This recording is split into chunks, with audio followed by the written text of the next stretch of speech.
যেটা নিয়ে আলোচনা করছি সেটাকে বলা হয় ল্যাটিস এনার্জি।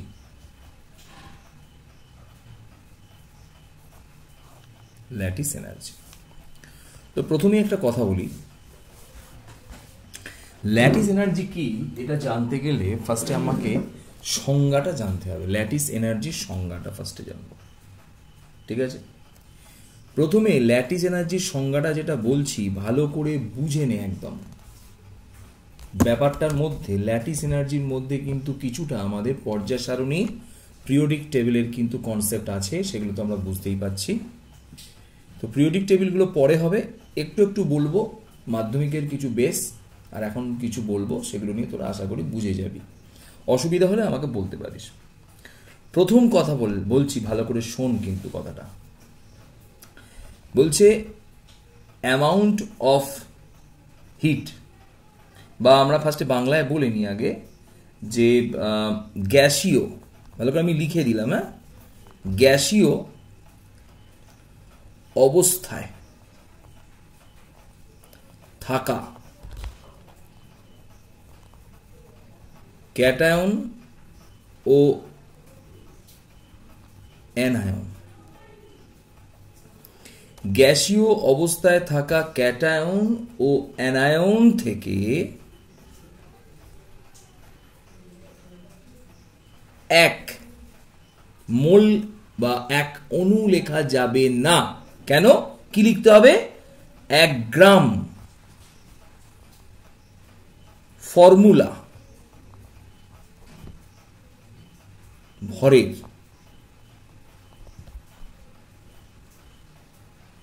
আয়নীয় কেলাস বা আয়নীয় যৌগ লিখলাম, ব্র্যাকেটে লিখলাম কেলাস, কারণ আয়নীয় যৌগ সবসময় ল্যাটিস এনার্জির জন্য ক্রিস্টাল গঠন করে অবস্থান করে। আয়নীয় কেলাস তৈরি করতে, তৈরি করতে যে শক্তির, ভালো করে শুনবি, এখানে আবার ইম্পর্টেন্ট, যে শক্তির মুক্তি ঘটায়, মুক্তি কথাটা ইম্পর্টেন্ট, মুক্তি ঘটায় তাকে ওই আয়নীয়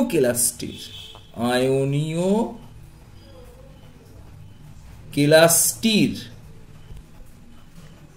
ল্যাটিস এনার্জি বলে। ল্যাটিস এনার্জি বলে। বোঝা গেল কি বললাম?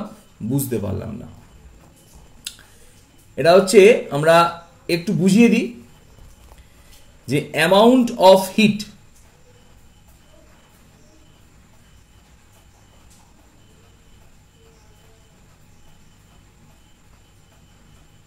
আচ্ছা আমাকে এটা বুঝে নি।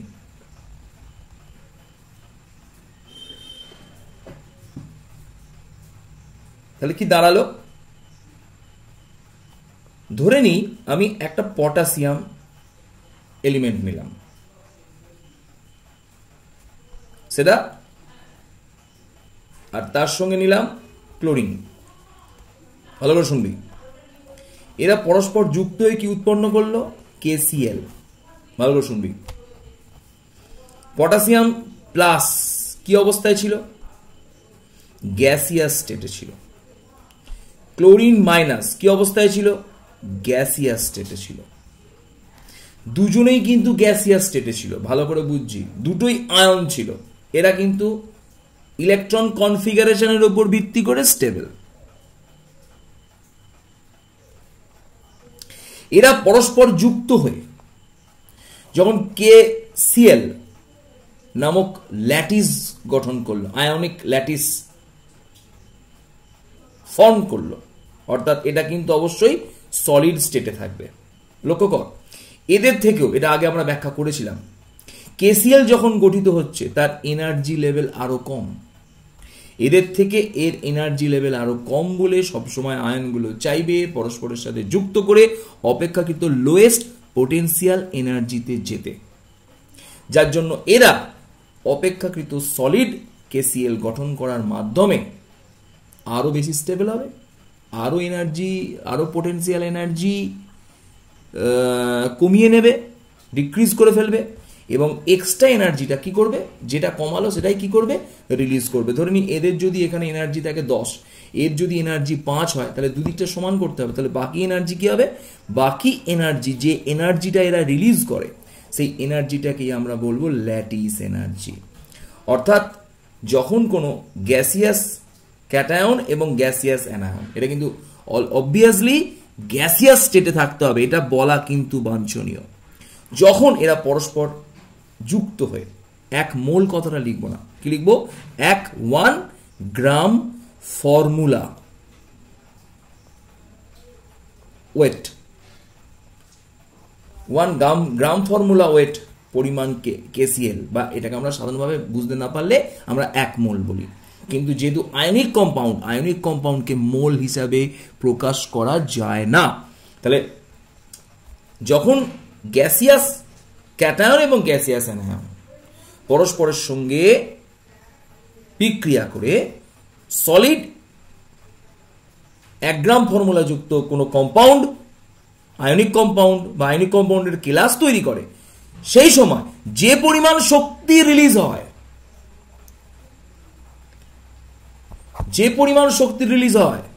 সেই শক্তিকেই বলা হয় ল্যাটিস এনার্জি। যেহেতু ল্যাটিস এনার্জির ক্ষেত্রে শক্তি রিলিজ হয়, তাই আমরা ল্যাটিস এনার্জিকে সর্বদা নেগেটিভ ভ্যালু হিসাবে চিহ্নিত করি।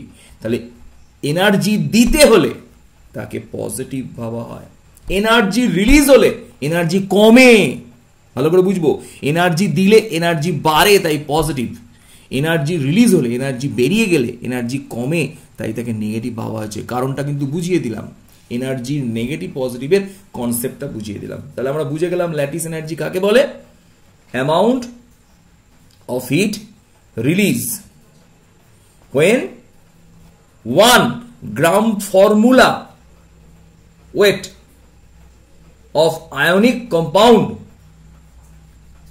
is formed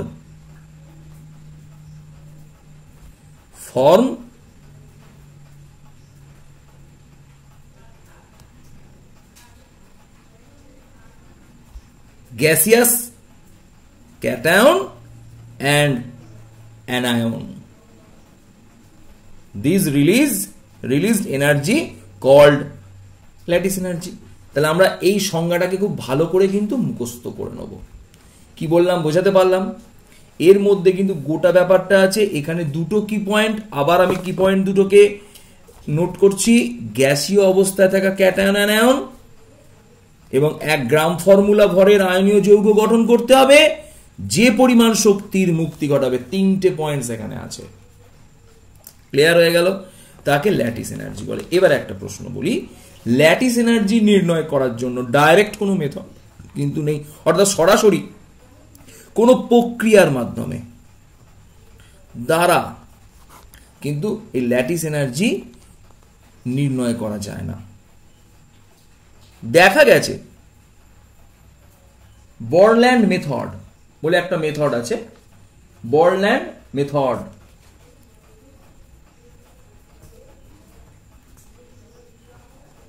বর্নল্যান্ড ইকুয়েশন,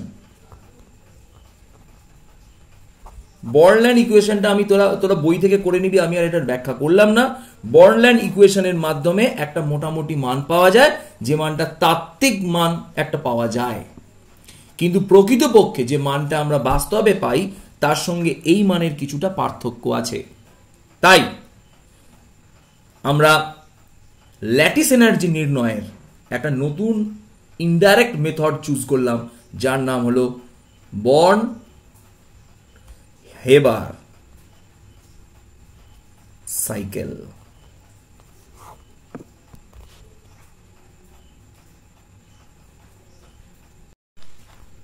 আমরা 16 নম্বর ভিডিওয়ে চলে এলাম, বর্ন হেবার সাইকেলে। আমরা বুঝে নিই, ধরে নিই বর্ন হেবার সাইকেল এর মাধ্যমে ল্যাটিস এনার্জিকে কিভাবে নির্ণয় করি। ধরি Na বইতে NaCl দিয়ে আছে, আমরা KCl দিয়েও নিতে পারতাম, আমরা অন্য যৌগ নিয়েও নিতে পারতাম। NaCl হচ্ছে একটা কমন আয়নিক কম্পাউন্ড, তো আমরা এটা নিয়ে আলোচনা করছি। ধরি Na আর Cl পরস্পর বিক্রিয়া করে উৎপন্ন করলো NaCl। ভালো করে বুঝে নেবো, কিন্তু আগে ক্লিয়ার করে নেবো, অসুবিধা হলে প্রশ্ন করব। এই NaCl গঠনের সময় খুব ক্লিয়ার করে নে, বর্ন-হাবার সাইকেলটা কিন্তু খুব ইম্পর্টেন্ট। এখানে আবার বলছি, জেইতে এখানে কিছু ছোট ছোট ম্যাথ দেয় কিন্তু, ঠিক আছে। Na ক্লোরিনের সঙ্গে বিক্রিয়া করে NaCl উৎপন্ন করে, এবং যদি ব্যালেন্স করি এখানে হাফ দেবো। Na কি অবস্থায় থাকে প্রকৃতিতে? Na কি অবস্থায় থাকে? Stable state. এর স্টেবল স্টেট কি? সলিড। প্রকৃতিতে সোডিয়ামকে আমরা কঠিন অবস্থায় পাই। ক্লোরিনের স্টেবল স্টেট কি? না স্যার, গ্যাস। কেন? ক্লোরিনকে আমরা কি অবস্থায় পাই? সলিড ফর S লেখা হয়, গ্যাসিয়াস ফর G লেখা হয়, সলিড অবস্থায় পাই। এবং যখন NaCl গঠন করে, NaCl কি স্টেটে থাকে? সলিড স্টেটে থাকে। আমরা থার্মোডায়নামিক, আমাদের চ্যাপ্টারটা আছে, আমরা সেখানে থার্মোডায়নামিকে পড়ব। এই বিক্রিয়ায় কিছু পরিমাণে তাপ উৎপন্ন হয়, হিট উৎপন্ন হয় বা এনার্জি উৎপন্ন হয়। এই হিটটাকে বলা হয় গঠন তাপ। তাহলে গঠন তাপের সংজ্ঞাটা আমি একটুখানি বলে দিই, ভালো করে শুনবি। বলছে, যখন মৌলগুলি তার স্টেবল স্টেটে থাকা অবস্থায় বা তার স্থায়ী অবস্থায় থাকা অবস্থায়, বা যে অবস্থায় প্রকৃতিকে পাওয়া যায়, সেই অবস্থায় থেকেই তারা পরস্পরের সঙ্গে বিক্রিয়া করে যখন আয়নিক যৌগ গঠন করে, তখন সেই আয়নীয় যৌগ গঠন করার সময় বা কম্পাউন্ড, যে কম্পাউন্ড তৈরি করে, সেটা আয়নীয় হতেও পারে, অন্য হতে পারে, যে কম্পাউন্ড তৈরি করে, সেই আয়নীয় যৌগ হতে পারে, কোভ্যালেন্ট কম্পাউন্ডও হতে পারে। যে কম্পাউন্ড তৈরি করে, সেই কম্পাউন্ড তৈরি করার সময় যে পরিমাণ তাপ উৎপন্ন হয়, সেই পরিমাণ তাপকে, সেই তাপকেই কি বলা হয়? সেই তাপকেই বলা হয় গঠন তাপ। এর অপর নাম আছে স্যার, গঠন এনথালপি। একে বলা হয় ডেল্টা HF দিয়ে প্রকাশ করা হয়। কেন? Hit of formation. এই গঠন তাপের কে বলা হয় হিট অফ ফরমেশন, HF দিয়ে লেখা হয়। একে বলা হলো গঠন তাপ। কিছু অসুবিধা আছে? এবার লক্ষ্য করে দেখ, আমরা এই বিক্রিয়াটাকে আরেকটু ল্যাটিস এনার্জির কনসেপ্টে ভাবতে পারি। কিভাবে ভাবতে পারি একটু দেখে নি ফার্স্টে। বলছে, আমরা যদি সোডিয়ামকে সলিড স্টেটে রাখি, তাহলে সোডিয়াম থেকে কিন্তু ইলেকট্রন বার করা যাবে না। কেন স্যার? না, ইলেকট্রন বার করতে গেলে আমরা কি পেয়েছি? Ionisation potential, IP. আইপি আমরা কি সংজ্ঞায় পেয়েছি? বারবার বলেছি, আগের দিনও বলেছি, আগের ভিডিও বলেছি, গ্যাসিয়াস স্টেট। অর্থাৎ সোডিয়ামকে ফার্স্টে কোথায় নিয়ে যেতে হবে? গ্যাসিয়াস অবস্থায় নিয়ে যেতে হবে। Na কে ফার্স্টে কোথায় নিয়ে যেতে হবে? গ্যাসিয়াস স্টেটে নিয়ে যেতে হবে। অর্থাৎ Na কে ফার্স্টে গ্যাসিয়াস স্টেটে নিয়ে যেতে গেলে আমাদের একটা ঊর্ধ্বপাতন শক্তি দিতে হয়। এই শক্তিটাকে বলা হয় ঊর্ধ্বপাতন শক্তি, অপর ভাষায় এটাকে বলা হয় সাবলিমেশন এনার্জি। তাহলে একটা সাবলিমেশন এনার্জি দিতে হয়। তার ফলে কি হয়? এই সলিড স্টেট থেকে একদম ডাইরেক্ট গ্যাসিয়াস স্টেটে চলে আসে। যেহেতু সলিড স্টেট থেকে তরল হলো না, গ্যাসে এলো, তাই এটাকে ঊর্ধ্বপাতন শক্তিও, ঊর্ধ্বপাতন এনথালপিও বলা হতে পারে। ঠিক আছে, ক্লিয়ার হয়ে গেল ঊর্ধ্বপাতন সাবলিমেশন এনার্জি। এরপর এই গ্যাসীয় সোডিয়াম থেকে আমরা যদি একটা ইলেকট্রনকে বার করতে চাই, একটা মাইনাস ইলেকট্রন করতে চাই, তাহলে আমরা কি করব?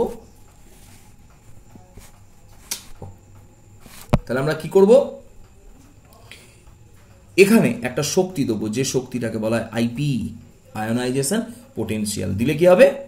আইপি থেকে, এবং আইপি যেহেতু প্রথম ইলেকট্রন, এটা আমরা মাধ্যমিকে পড়েছিলাম, এটাকে আইপি ফার্স্ট বলা হয়, তাই তো? এখানে উৎপন্ন হলো সোডিয়াম প্লাস। তাহলে সোডিয়াম গ্যাসিয়াস স্টেটে থাকাকালীন যে শক্তি দিতে হয়, সেই শক্তিকে বলা হয় আয়োনাইজেশন পোটেনশিয়াল, আয়নীভবন বিভব। এই আয়নীভবন বিভব দিলে দেওয়া হয়। তাই এই শক্তিকে কি ধরা হয়? এই শক্তিকে পজিটিভ ধরা হয়। এখান থেকে একটা ইলেকট্রন বেরিয়ে যাবে এবং সোডিয়াম আয়ন গ্যাসিয়াস স্টেটে উৎপন্ন করবে। কিছু অসুবিধা আছে? নেই। এখানে চলে আসছি, পেনটা কোথায় গেল? লাল পেনটা। ইয়েস। ক্লোরিন কি অবস্থায় আছে? ক্লোরিন গ্যাসিয়াস স্টেটে আছে। হ্যাঁ, একে আর সাবলিমেশন এনার্জি দিতে হবে? একে আর সাবলিমেশন এনার্জি দিতে হবে না। তাহলে কি করব? আমরা ডাইরেক্ট ক্লোরিন পেতে গেলে, ক্লোরিনের কি পেতে হবে? একটা সিঙ্গেল অ্যাটম পেতে হবে। ভালো করে বুঝে নিই। এই সিঙ্গেল অ্যাটম পেতে গেলে ক্লোরিনকে কি করতে হবে? ক্লোরিনের মধ্যে কি আছে? এটা ক্লোরিন, এটা কি ক্লোরিন? এক অণু ক্লোরিন। এই ক্লোরিনের মধ্যে কি আছে? একটা বন্ডিং থাকে, কোভ্যালেন্ট বন্ড। ক্লোরিনের মধ্যে যে বন্ডিং থাকে তাকে কোভ্যালেন্ট বন্ড বলে। এই বন্ডিংটাকে ভাঙলেই আমরা একটা ক্লোরিন পরমাণু পেয়ে যাবো। তাহলে একটা ক্লোরিন মলিকুল থেকে ক্লোরিন পরমাণু পেতে গেলে যে শক্তি দিতে হয়, এটা কিন্তু দিতে হবে, তাই তো? সেই শক্তিটাকে আমরা বললাম dissociation energy, DE, dissociation energy. কিছু অসুবিধা? ডিসোসিয়েশন এনার্জি দিলে কি হবে? এখানে ক্লোরিন কিসে পরিণত হয়ে যাবে? ক্লোরিন পরমাণুতে পরিণত হবে এবং অবশ্যই গ্যাসিয়াস স্টেটে থাকবে। এবং একটা ছোট্ট কথা বলি, এখানে এক মোল বা এক অণু ক্লোরিন থেকে এক পরমাণু ক্লোরিন পেতে গেলে ডিসোসিয়েশন এনার্জি দিতে হয় যে পরিমাণ। এখানে হাফ অণু আছে, তাহলে এখানে ডিসোসিয়েশন এনার্জির পরিমাণ নিশ্চয়ই বাই 2 করতে হবে। এটা যদি হাফ না থাকতো তাহলে একটা থেকে ক্লোরিনে যেতে গেলে যে এনার্জি লাগে, হাফটা থেকে ক্লোরিন যেতে গেলে তার হাফ লাগবে। এটা নিশ্চয়ই বুঝতে পেরেছি সবাই? ক্লিয়ার? হাফ না থাকলে ডি থাকতো, হাফ দিয়েছি বলে 1/2। যদি এটা 3/2 হতো তাহলে এটা হতো ডি ইন্টু 3/2। বোঝা গেল কি বললাম? এবার এখান থেকে যদি একটা ইলেকট্রন বার করতে পারবো না, এখানে যদি একটা ইলেকট্রন এসে প্রবেশ করাতে হয়, তার ফলে যে শক্তি কি হয়? উৎপন্ন হয়। তাহলে শক্তি উৎপন্ন হলে সেই শক্তিটাকে আমরা মাইনাস ধরেছিলাম, দিতে হলে প্লাস, উৎপন্ন হলে শক্তি বেরিয়ে যাচ্ছে মানে শক্তি কমছে, মাইনাস। এটাকে বলা হয় ইলেকট্রন অ্যাফিনিটি। আমরা পড়েছিলাম কোনো গ্যাসীয় পরমাণুর সর্ববহিস্থ কক্ষে একটি ইলেকট্রন প্রবেশ করাতে গেলে যে পরিমাণ শক্তি উৎপন্ন হয় তাকে বলা হয় ইলেকট্রন আসক্তি। এটাকে মাইনাস ধরা হয়। কেন? শক্তি উৎপন্ন হয় বলে। দিতে হলে প্লাস, উৎপন্ন হলে মাইনাস। ক্লিয়ার করে নেব। এবং এখানে উৎপন্ন হলো ক্লোরিন মাইনাস আয়ন, এটা হচ্ছে গ্যাসিয়াস স্টেট। ক্লিয়ার?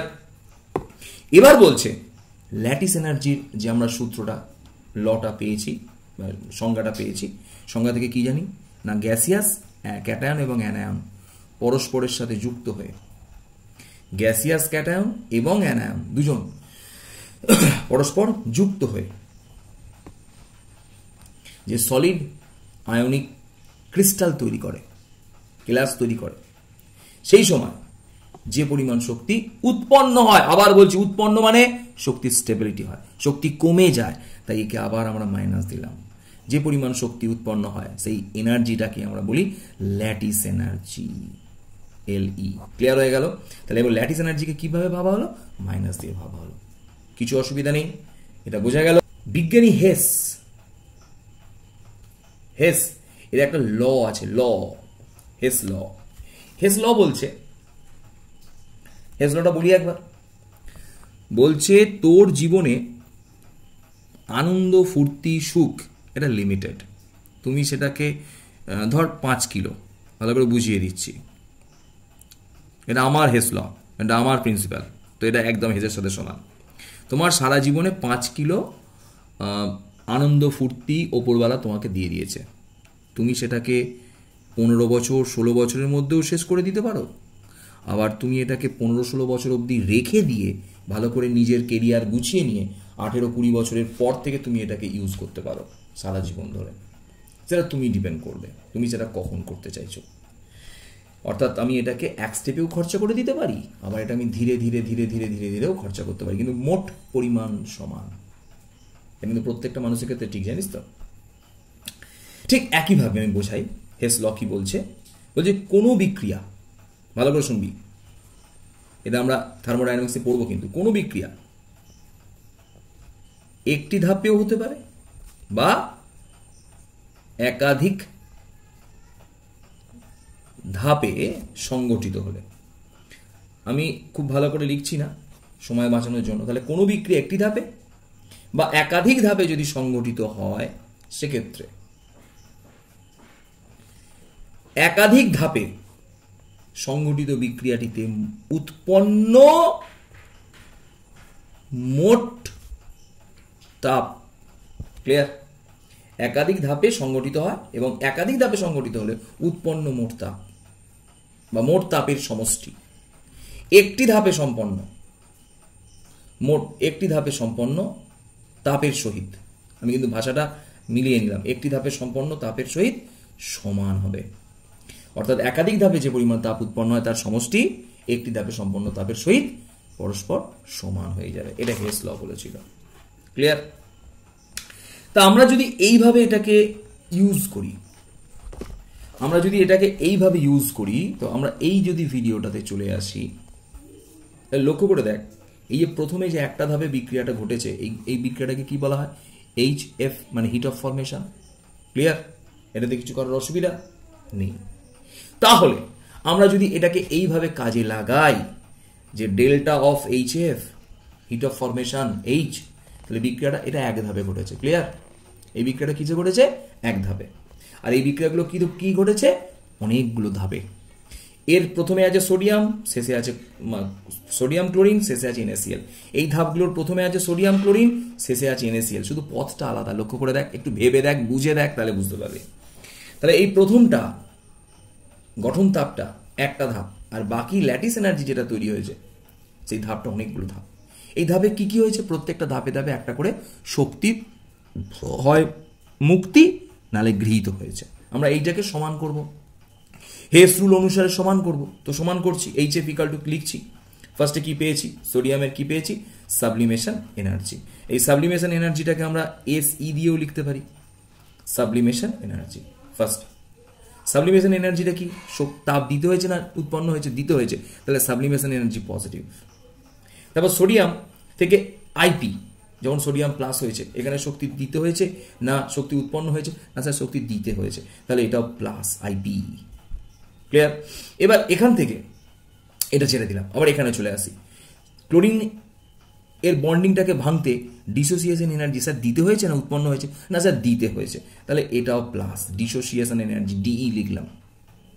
স্যার এরপর যখন ইলেকট্রনকে বার করতে স্যার শক্তি দিতে হয়েছে না উৎপন্ন হয়েছে? না, উৎপন্ন হয়েছে, তাই মাইনাস, তাহলে ইলেকট্রন অ্যাফিনিটি মাইনাস।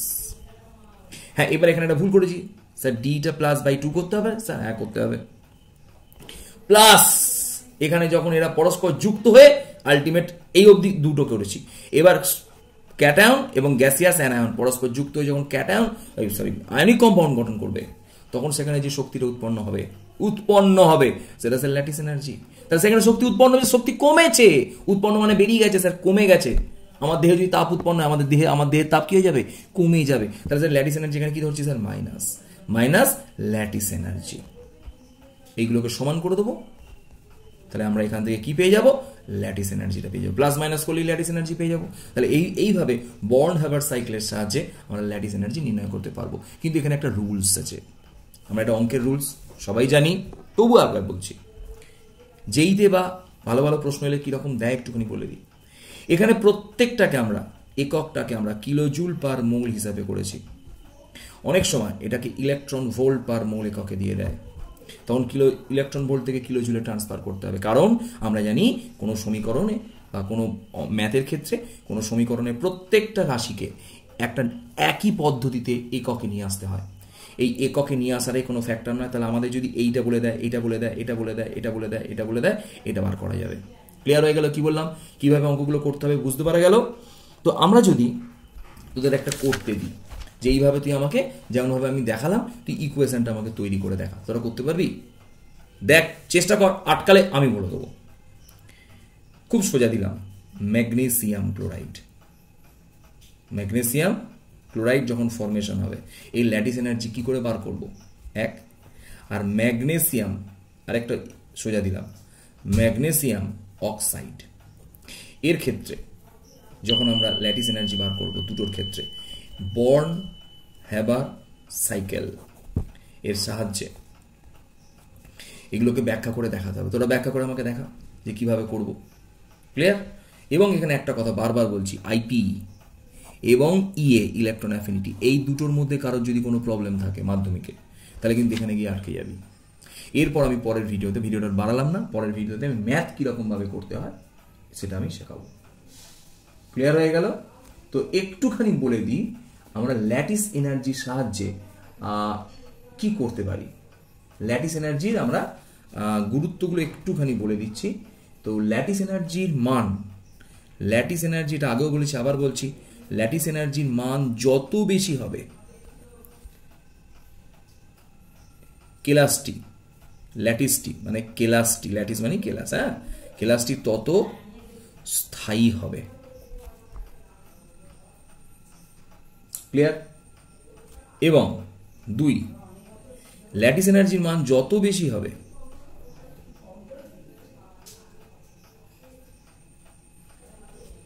কেলাসটি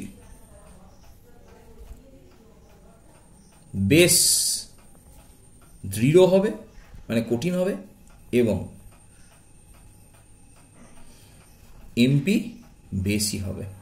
তাহলে এমপি বেশির একটা কারণ বলে দিলাম, ল্যাটিস এনার্জি। ক্লিয়ার? আর লাস্ট পয়েন্ট একটা কথা বলি, একটা লাস্ট পয়েন্ট 3 নম্বর, ল্যাটিস এনার্জি, এটা আমি ওখানেই ব্যাখ্যা করেছি, আবার বলছি, এখান থেকে কিন্তু একটা ভালো প্রশ্ন আসতে পারে। ল্যাটিস এনার্জির মান যেহেতু নেগেটিভ, তাই এই নেগেটিভ মান প্রমাণ করে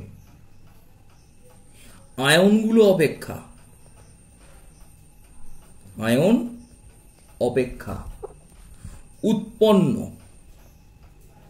আয়ন অপেক্ষা উৎপন্ন কেলাসের স্থায়িত্ব বেশি হয়। কারণ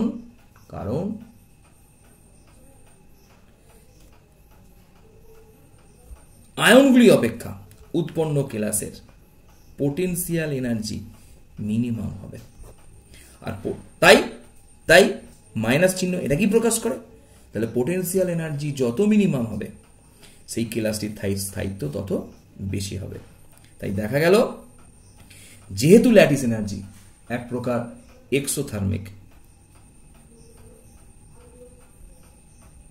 এক্সোথার্মিক পদ্ধতি আর কি, রিয়াকশন, অর্থাৎ তাপ উৎপাদককারী রিয়াকশন, এই তাপ উৎপন্নকারী রিয়াকশন, তাই ল্যাটিসটি স্থায়িত্ব লাভ করবে। যদি একটা প্রশ্ন দিয়ে দেয় যে এমন একটা তোকে মানে ও ম্যাথ বার করলো, তুই সেখানে দেখলি ল্যাটিস এনার্জির মান বেরোচ্ছে পজিটিভ, তাহলে আমরা বলে দেবো উৎপন্ন যে কেলাসটি, ল্যাটিসটি অস্থায়ী হবে। বোঝা গেল কি বললাম ব্যাপারটা? যদি কখনো এলির মান পজিটিভ বেরোয় ম্যাথ করে, তাহলে আমরা সহজেই বলতে পারবো উৎপন্ন ল্যাটিসটি কিন্তু অস্থায়ী হবে, অর্থাৎ গঠিত হলেও সহজে তারা ভেঙে যাবে বা গঠন আদেও হবে না। এটা কিন্তু একটা কনসেপ্ট ল্যাটিস এনার্জির। বলছি আমাদের ফার্স্ট একটা প্রশ্ন দেওয়া ছিল, সেই প্রশ্নটা ফার্স্ট আগে আলোচনা করে নিই। 2টো প্রশ্ন দেওয়া ছিল, একটা MgCl2 আর একটা MgO। আমি MgOটা বুঝিয়ে দিচ্ছি, MgClটা তোরা এমনি করতে পারবি। তো MgOটা একটু টাফ, 1-2জন করেছিস, তারা কোথা থেকেও হেল্প নিয়ে করেছিস, নচেত এটা করা যাবে না। তার কারণ আমি এখনো পর্যন্ত পিরিয়ডিক টেবিল বা পর্যায় সারণী পড়াইনি। তো যাই হোক, ফার্স্টে বলি, তাহলে ম্যাগনেসিয়াম অক্সাইডে যদি আমি lattice energy born Harvard cycle দিয়ে নির্ণয় করতে চাই, কিভাবে করব? তাহলে ফার্স্টে নিলাম ম্যাগনেসিয়াম সলিড স্টেটে ছিল, তার সঙ্গে অক্সিজেন, 1/2 মোল অক্সিজেন বিক্রিয়া করে উৎপন্ন করলো ম্যাগনেসিয়াম অক্সাইড। ক্লিয়ার করে নে, কিন্তু এটা হচ্ছে এখানে যে পরিমাণ তাপ উৎপন্ন হবে সেই পরিমাণ তাপটাকে বলা হলো গঠন তাপ, হিট অফ ফরমেশন বলা হয়, হিট অফ ফরমেশন। এবার আমরা চলে আসছি 2 নম্বরে, ভালো করে বুঝে নিই। ম্যাগনেসিয়ামের অঙ্ক আমরা পরে দেবো, 2-1 দিন পর এর অঙ্কগুলো দেবো, যাতে করে তোরা এই ব্যাপারটাকে ভুলে না যাস, একসঙ্গে দেবো না কিন্তু। ক্লিয়ার? এবার আমরা সাবলিমেশন এনার্জি দিলাম, এসি এনার্জি দিলাম, সাবলিমেশন এনার্জি দিলাম। ম্যাগনেসিয়াম সলিড স্টেট থেকে গ্যাসিয়াস স্টেটে চলে এলো, অসুবিধা হবার কথা নয় কিন্তু। ক্লিয়ার? এবার কি করলাম,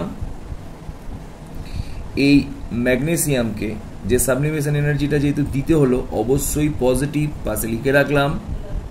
এখানে যে ম্যাগনেসিয়াম সলিড স্টেটে গ্যাসিয়াস স্টেটে আছে, গ্যাসে নিয়ে গেলাম। সেই গ্যাসিয়াস স্টেট থেকে যদি আমি একটা ইলেকট্রনকে এখান থেকে বার করতে চাই, রিমুভ ওয়ান ইলেকট্রন করতে চাই, ভালো করে দেখে নিই। এখানে দুটো ব্যাপার আছে, একসঙ্গে দুটো জিনিস আছে বলে এমজিওটা করিয়ে দিলাম। MgCl2টা ইজি করতে পারবি। তাহলে ম্যাগনেসিয়ামের ক্ষেত্রে কি হলো না, ম্যাগনেসিয়ামের ক্ষেত্রে লক্ষ্য করে দেখ, ম্যাগনেসিয়ামের ক্ষেত্রে যে এনার্জিটা দিলাম এটাকে বলা হলো আইপি ফার্স্ট লিখলাম। এটাও যেহেতু তাপ দিতে হয় বলে পজিটিভ।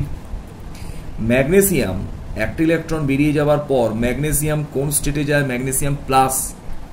এটা কিন্তু এর স্টেবল নয়, স্টেবল ক্যাটায়ন যে ইলেকট্রন কনফিগারেশন এটা কিন্তু স্টেবল নয়। স্টেবল কিভাবে হবে, এই ম্যাগনেসিয়াম প্লাসকে, ম্যাগনেসিয়াম তৈরি হয়েছে, তাহলে এই ম্যাগনেসিয়াম প্লাসকে আবার আমরা এনার্জি দিয়ে যদি একটা ইলেকট্রনকে বার করতে চাই, অর্থাৎ আবার যখন এনার্জি দিতে হবে, এখানেও কিন্তু এনার্জি দিতে হবে, যখন এনার্জি দিয়ে আরেকটা ইলেকট্রন বার করব সেটাও হবে আইপি সেকেন্ড। এই এনার্জিটা কিন্তু একটু বেশি হবে, এগুলো আমরা বুঝবো পরে। জাস্ট এটা আইপি, তার মানে আয়োনাইজেশন পোটেনশিয়াল সেকেন্ড হবে, ঠিক আছে। দুবার, এটা কেন সবাই নিশ্চয়ই বুঝতে পেরেছিস, দুবার দুটো ইলেকট্রন বার করছি, তাই আইপি কবার প্রয়োগ করতে হবে, দুবার। কারো যদি তিনটে হয় তাহলে তিনবার প্রয়োগ করতে হবে। তিনের পর প্রয়োগ করা খুব টাফ হয়ে যায়, অর্থাৎ পরমাণুর যে গঠন, নিউক্লিয়াসের সঙ্গে ইলেকট্রনের যে একটা নির্দিষ্ট স্থায়ী সজ্জা থাকে, সেটা ভেঙে যেতে পারে। তো তিনের পর দেওয়া খুব চাপ। যাই হোক, তাহলে আমরা এখানে কি দেখলাম, একটা ইলেকট্রন বেরিয়ে যাওয়ার পর ম্যাগনেসিয়াম কটা আয়ন হয়ে গেল, ডাই পজিটিভ ক্যাটায়ন হয়ে গেল। এটা একটা তার স্টেবল স্টেট, এটা তার একটা স্টেবল স্টেট। এবার কি হলো, তাহলে আমরা আয়োনাইজেশন পোটেনশিয়াল পেয়ে গেলাম গ্যাসিয়াস স্টেটে। এই আয়ন দুটো কিন্তু অবশ্যই গ্যাসিয়াস স্টেটে আছে। ঠিক একইভাবে যদি আমরা এখান থেকে দেখাই, অক্সিজেন অবশ্যই গ্যাসিয়াস স্টেটে আছে, ম্যাগনেসিয়াম অক্সাইড সলিড স্টেটে আছে। তো অক্সিজেন যেহেতু ডাই অ্যাটমিক মলিকিউল, তাহলে দুটো অক্সিজেন আছে, তাহলে অক্সিজেনকে ভাঙতে গেলে আমাকে এখানে একটা ডিসোসিয়েশন এনার্জি দিতে হবে। এই ডিসোসিয়েশন এনার্জিটা যেহেতু দিতে হয়, তাই পজিটিভ ধরলাম, ক্লিয়ার হয়ে গেল।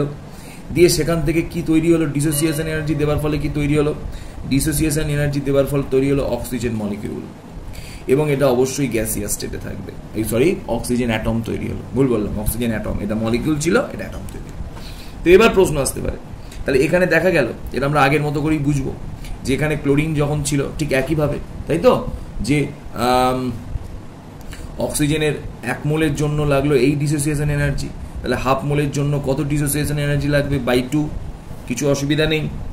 এবার এই অক্সিজেনকে যদি আমরা একটা ইলেকট্রনের থেকে কি করে দিতে চাই, বার করে দিতে চাই, ইলেকট্রন একটা যদি আমরা প্রবেশ করাতে চাই, প্লাস প্রবেশ করাতে চাই, কারণ নন মেটাল ইলেকট্রন গ্রহণ করে, ইলেকট্রন অ্যাফিনিটি। এখানে যে ইলেকট্রন অ্যাফিনিটিটা হয় ভালো করে বুঝে নে, এখানে শক্তি উৎপন্ন হয়, রিলিজ অফ এনার্জি।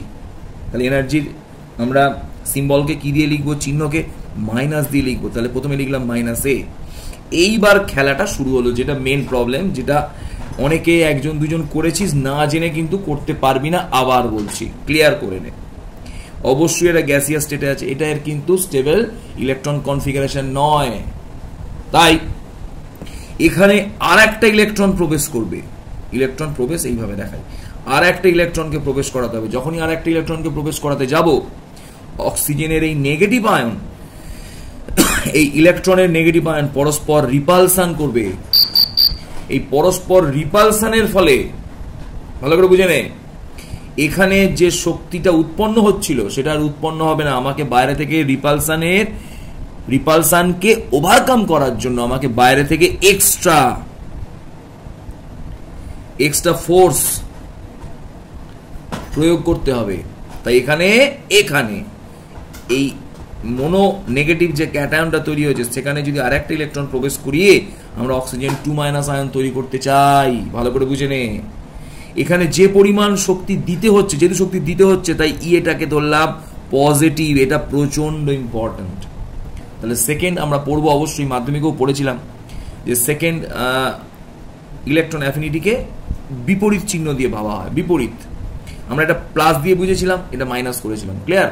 যেভাবে করব কনসেপ্ট একটাই, তুই উৎপন্ন হওয়াটাকে মাইনাস ধরলে তাহলে যখন আমরা শক্তি দেবো সেটাকে প্লাস ধরবো, উৎপন্ন হওয়াকে প্লাস ধরলে শক্তি দিলে সেটা মাইনাস ধরবো, জাস্ট অ্যান্টি চিহ্ন হবে। তো আমরা এইভাবে বর্ণাবার যেভাবে ভেবেছিল সেইভাবে আমরা ভাবাটাকে ভেবে নিলাম, মাইনাস প্লাসটা বুঝিয়ে দিলাম। এখানে শক্তি উৎপন্ন হচ্ছিল, এখানে শক্তি ডোনেট করতে হলো, তাই এনার্জি পজিটিভ। ক্লিয়ার হয়ে গেল? এরপর এরা পরস্পর যখন যুক্ত হয়ে ম্যাগনেসিয়াম অক্সাইড গঠন করবে তখন এখানে যে শক্তিটা উৎপন্ন হবে সেই শক্তি কি আমরা বললাম ল্যাটিস এনার্জি, এবং এটা অবশ্যই নেগেটিভ। ক্লিয়ার হয়ে গেল?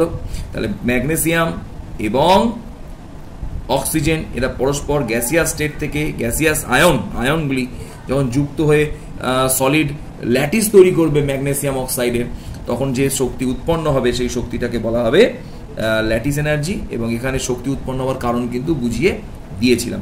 তো আমরা যদি এখানে বর্ন এবার সাইকেলের নোটিফিকেশন থেকে আমরা যদি এর ইকুয়েশনটাকে রেডি করি, তাহলে ফার্স্টে লিখলাম সাবলিমেশন এনার্জি, ফার্স্ট এইটা 1 2, আমরা বাঁ দিকটাকে সেরে নিই, ডান দিকটা তারপর সারবো। হ্যাঁ, ফার্স্ট আইপি প্লাস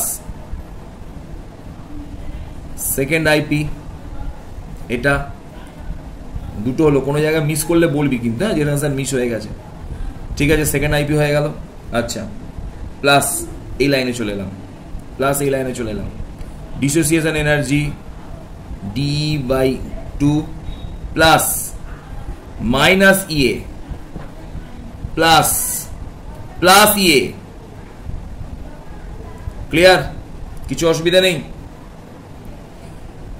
মাইনাস এই শক্তিটা ল্যাটিস এনার্জি। এবার এখান থেকে আমরা যদি ইকুয়েশনের মানগুলোকে প্রয়োগ করি আমরা ল্যাটিস এনার্জি সহজেই পাবো, এবং ল্যাটিস এনার্জির মানটা কিন্তু অলওয়েজ নেগেটিভেই বেরোবে, এটা আমরা জানি। এবং এর এককও তো আমরা বলে দিয়েছিলাম, কিলো জুল পার মোল, ইলেকট্রন ভোল্ট পার মোলে অ্যান্সার করা যাবে। বোঝা গেল যেটা বলছি?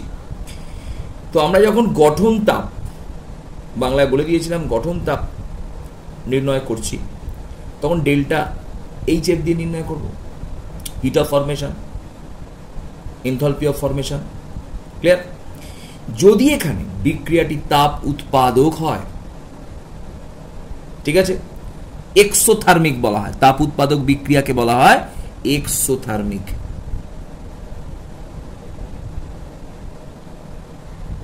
যদি এক্সোথার্মিক রিয়াকশন হয়, এখানে তাপ উৎপন্ন হচ্ছে, আমরা কিন্তু অনেকবার বলেছি তাপ উৎপন্ন হলে সেই বিক্রিয়ার তাপটাকে আমরা সবসময় মাইনাস ধরবো। তাহলে এখানে কিন্তু লক্ষ্য করে দেখ, আমরা যখন ডেল্টা এইচটাকে এখানে প্লাস তাপ উৎপন্ন করেছিলাম তখন ডেল্টা এইচটাকে জাস্ট লিখেছিলাম, কিন্তু ডেল্টা এইচটাকে মাইনাস ডেল্টা এইচ দিয়ে লিখবো। কি বললাম? বোঝা গেল না? তার মানে ডেল্টা এইচ এর মানটা সর্বদা কি হবে? মাইনাসে হবে। আমরা যেটা যাই এখানে বসাই না কেন, ডেল্টা এইচ এর মানটা কিন্তু এখানে মাইনাসে বসাবো। কি বললাম? বোঝা গেল? ভালো করে বুঝে নিবি কিন্তু। তার মানে তাপ উৎপন্ন হলে সেটাকে বসাবো মাইনাসে। যদি এন্ডোথার্মিক রিয়াকশন হয়, অর্থাৎ তাপ শোষণ হয়, যদি মাইনাস তাপ হয়, তাহলে তখন আমি এখানে কিন্তু লিখবো প্লাস, এখানে লিখবো প্লাস। ব্যাপারটা বুঝিয়ে দিলাম। আমরা ডেল্টা এইচ এর মানটাকে এইভাবে লিখেছিলাম কেন না, আমরা যা মান দেবে সেই অনুযায়ী মানটা বসাবো বলে। কিন্তু পার্টিকুলার যেহেতু এখানে তাপ উৎপন্ন হয়েছে, তাই আমরা ডেল্টা এইচটাকে আমরা ধরে নিচ্ছি, যেহেতু এখানে তাপ উৎপন্ন হয়েছে ধরে নিলাম যদি এটা তাপ উৎপন্ন হয় তাহলে এটা হবে মাইনাস, আর যদি এখানে তাপ উৎপন্ন না হয় তাহলে এটা হবে প্লাস। বোঝা গেল? ব্যাপারটা বুঝেছিস না বুঝিসনি? তাপ উৎপন্ন হলে তাকে বলে মাইনাস, তাপ শোষণ হলে তাকে বলে প্লাস। ঠিক আছে? বা তাপ শোষণ মানে তাপ দিতে হলে। নম্বরে চলে এলাম। এখানে দেখবি লেখার সময় আমরা অবশ্যই নেগেটিভ পজিটিভ বলেছি, কিন্তু যেহেতু এটা নেগেটিভ এটা প্রথম, তাহলে এটাকে আমরা ফার্স্ট দিয়ে লিখব। ইলেকট্রন অ্যাফিনিটি ফার্স্ট, সেকেন্ডেরটা ইলেকট্রন অ্যাফিনিটিটা পজিটিভ, তাই আমরা এটাকে লিখব ইলেকট্রন অ্যাফিনিটি ইএ পজিটিভ, অবশ্যই লিখব সেকেন্ড। তাহলে এখানে আমরা ইএ ফার্স্ট আর ইএ সেকেন্ড এটা অ্যাড করে নেব লেখার সময়, মানে নিজে বোঝার সুবিধার জন্য।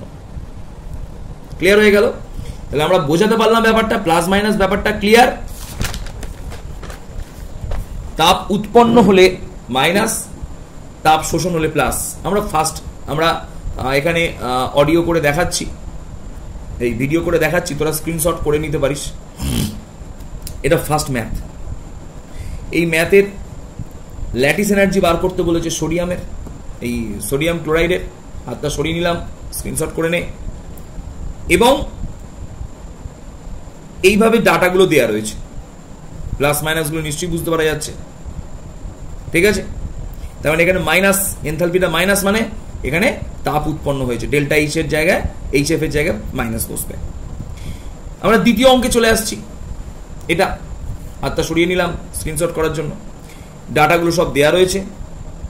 এখানে সাহায্যে আমাকে লিথিয়ামের এলই মানে ল্যাটিস এনার্জি নির্ণয় করতে হবে। আইপি আয়োনাইজেশন পটেনশিয়াল, এসি মানে সাবলিমেশন এনার্জি অর্থাৎ ঊর্ধ্বপাতন তাপ, বাংলাকে বলা হয় ঊর্ধ্ব, বলা আছে আমার ওখানে। বিডিই বন্ড ডিসোসিয়েশন এনার্জি, এটাকে অনেক সময় এই বিডিইটাকে বন্ড এনার্জিও বলা হয়, অর্থাৎ বন্ড এনার্জি যা, বন্ড ডিসোসিয়েশন এনার্জিও তাই। যে শক্তিতে জুড়ে থাকে সেই শক্তি দিলেই তবে তাকে ভাঙা যায়। সুতরাং এই দুটোই একই এনার্জি। ক্লিয়ার হয়ে গেল? এই দুটো অঙ্ক আমাকে করে পাঠাবি তোরা। তো ফার্স্টে আমি একটা ছোট্ট প্রশ্ন জিজ্ঞেস করলাম, আমাকে প্রশ্নটা তোরা একটুখানি অ্যান্সার দেওয়ার চেষ্টা করবি। তো আমরা কুলম্ব অ্যাট্রাকশন বা রিপালশন যে ফোর্স, কুলম্বস ল, এই কুলম্বস ল থেকে আমি দেখিয়েছিলাম এফ ভ্যারিজাস, শুনেছে কানে শুনতে, F varies as Q1 Q2 by r square. কিছু অসুবিধা? তাহলে কুলম্বস ল থেকে আমরা দেখতে পেলাম F varies as Q1 Q2 by r square. এই ফর্মুলায় আমরা আকর্ষণ বা বিকর্ষণ বলকে নির্ণয় করতে চাই। তো ল্যাটিস এনার্জিও এক প্রকার attraction of force, electrostatic attraction force. Clear তো? তাহলে আমরা ভালো করে বুঝে নিই। যখন এই ল্যাটিস এনার্জি নির্ণয় করতে চাই, তখন আমরা ল্যাটিস এনার্জি নির্ণয় করার সময় যে রুলস বা সূত্রটা বসাই সেটা হচ্ছে Q1 Q2 বাই আর। এইভাবে সূত্রটা বসাই কেন? এটাও তো এক প্রকার অ্যাট্রাকশন ফোর্স, তাহলে এইভাবে সূত্রটা বসাই কেন? বুঝে গেল কি বললাম? তো একটুখানি এখান থেকে ল্যাটিস এনার্জির ব্যাপারটা আরেকটু ক্লিয়ার করে নিই। ল্যাটিস এনার্জি কখন বেশি হবে, কখন কম হবে, এটা আমরা ফ্যাজান্স রুল দিয়ে ব্যাখ্যা করা যায় আরো ভালো করে। তো এছাড়াও আমি একটুখানি বলে দিই, আমি অনেকবার বলেছি যে NaCl এর প্রকৃতপক্ষে কোনো গঠন নেই। তাহলে NaCl একক অবস্থায় যখন থাকে কোনো গঠন নেই, জাস্ট একটা অ্যাট্রাকশন ফোর্স। এরা যখন অসীম সংখ্যায় থাকবে তখন এরা একটা নির্দিষ্ট ল্যাটিস গঠন করবে। বোঝা গেল? তাহলে দেখা গেল কোঅর্ডিনেশন নাম্বারের উপর ভিত্তি করে ক্যাটায়ন নির্দিষ্ট সংখ্যক অ্যানায়নের সাথে যুক্ত হতে পারে। ক্লিয়ার হয়ে গেল? কি বললাম? ক্লিয়ার? এবার এইভাবে এর একটা নির্দিষ্ট গঠন তৈরি করতে পারে। সেটা হতে পারে অনেকগুলো গঠনের নাম বলেছি, হতে পারে pyramidal, tetrahedral, octahedral, pentagonal. Clear? অনেক রকম হতে পারে। তো এবার যেটা বলছিলাম, তো এখান থেকে কি দেখা গেল? Lattice energy varies as Q1 Q2, অর্থাৎ আয়নের চার্জ যত বাড়বে ল্যাটিস এনার্জি তত বাড়বে। 2, আয়ন দুটোর যে নিউক্লিয়াস তার মধ্যবর্তী দূরত্ব, আমরা কিন্তু নিউক্লিয়াস থেকে দূরত্বটাকে মাপি, আয়নের দূরত্ব মাপি না, এটা আয়নের নিউক্লিয়াস, আমরা কিন্তু এটা পজিটিভ নেগেটিভ এই দূরত্বটাকে মাপি না, আমরা কিন্তু মাপি এই দূরত্বটা। বোঝা গেল? তো ল্যাটিস এনার্জি আর একটা ডিপেন্ড করলো 1/r, অর্থাৎ আকার যত বাড়বে, এদের ডিস্টেন্স যত বাড়বে, ল্যাটিস এনার্জি তত কমে যাবে। ক্লিয়ার হয়ে গেল তো? তো আমি যদি এখান থেকে একটা প্রশ্ন দিই, সিম্পল একটা প্রশ্ন দিলাম, NaCl এবং CaCl2 এবং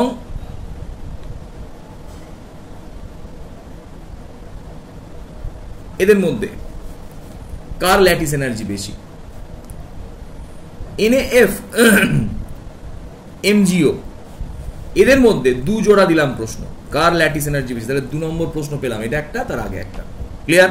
আমাকে অ্যান্সার করে দেখাবি, অ্যান্সার প্রশ্ন লিখে অ্যান্সারের যে মতো করে খাতায় রেডি করবি, রেডি করে দেখাবি। ক্লিয়ার হয়ে গেল? তো আমরা আজকে যেটা পড়বো সেটা হচ্ছে properties of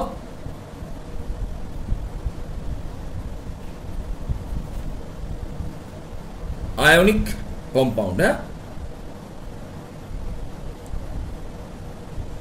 sorry,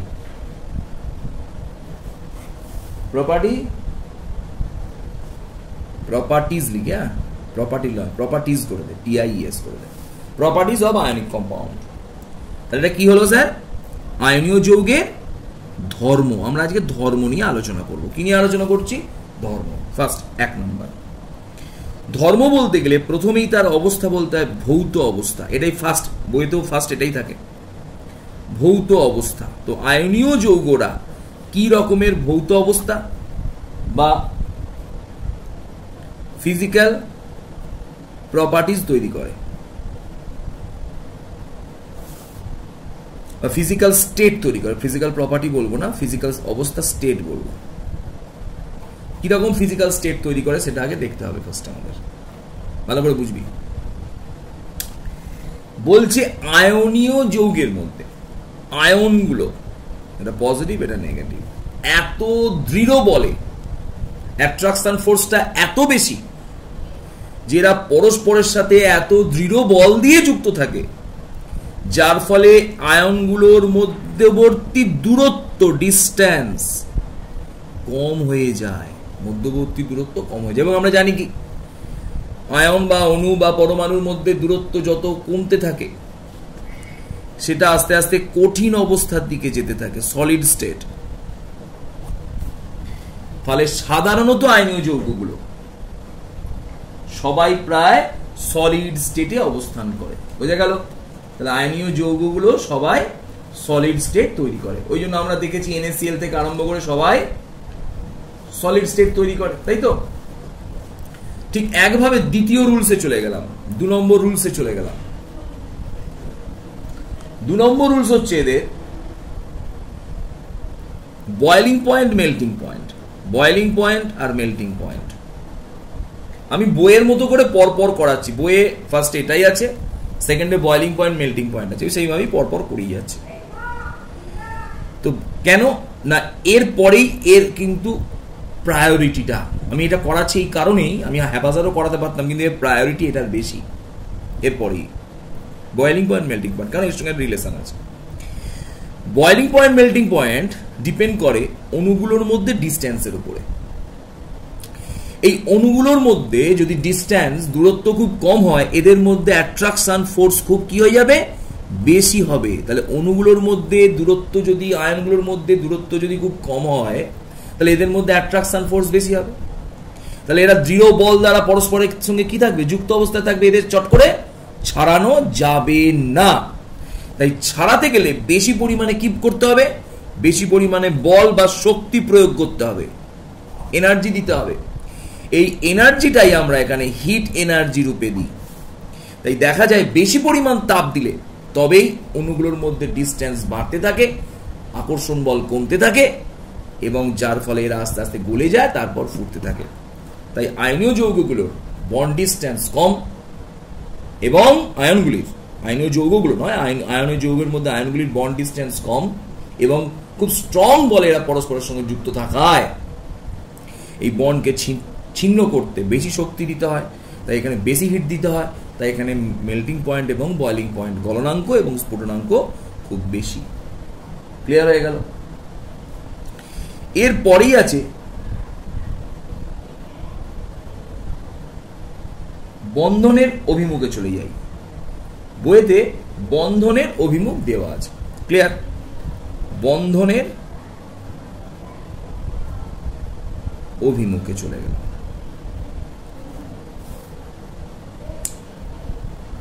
direction of bond, ঠিক আছে?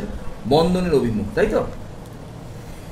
এই আয়নীয় যৌগের মধ্যে যে আয়নগুলো থাকে, ভালো করে বুঝে নিচ্ছি কিন্তু, এই আয়নগুলো যে কোনো আয়নকে যে কোনো দিক থেকে আকর্ষণ করতে পারে না। বুঝতে পারলাম না, এটা প্লাস মাইনাসকে যে কোনো দিক থেকে আকর্ষণ করতে পারে তো না পারে না? কোনো নির্দিষ্ট দিক আছে এদের না, তাই যে কোনো দিক থেকে আকর্ষণ করে আয়নগুলো পরস্পরের সঙ্গে যুক্ত থাকে বলে, এর কোন নির্দিষ্ট অভিমুখ না থাকায় এদের বলা হয় নন ডাইরেকশনাল, অর্থাৎ এদের বন্ধনের কোনো নির্দিষ্ট অভিমুখ নেই। তাই এর আমরা পড়েওছি NaCl এর কোনো নির্দিষ্ট গঠনও নেই। কেন গঠন নেই না? কোনো নির্দিষ্ট দিকই তো নেই। তাহলে কোন দিকে এরা সজ্জিত হবে তার কোনো নির্দিষ্ট দিক নেই। যার কোনো নির্দিষ্ট দিক নেই তার কোনো নির্দিষ্ট বন্ধনের, তার কোনো নির্দিষ্ট আকৃতিও হবে না।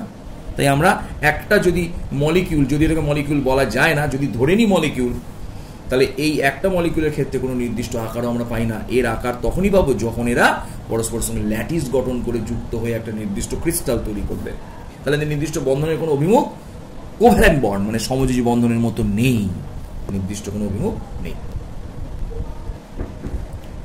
তো প্রথমে আমরা যেটা আলোচনা করছি একটুখানি দেখে নিই। 4 নম্বর প্রপার্টি অফ আয়নিক কম্পাউন্ডের আইসোমারিজম ধরে নিই।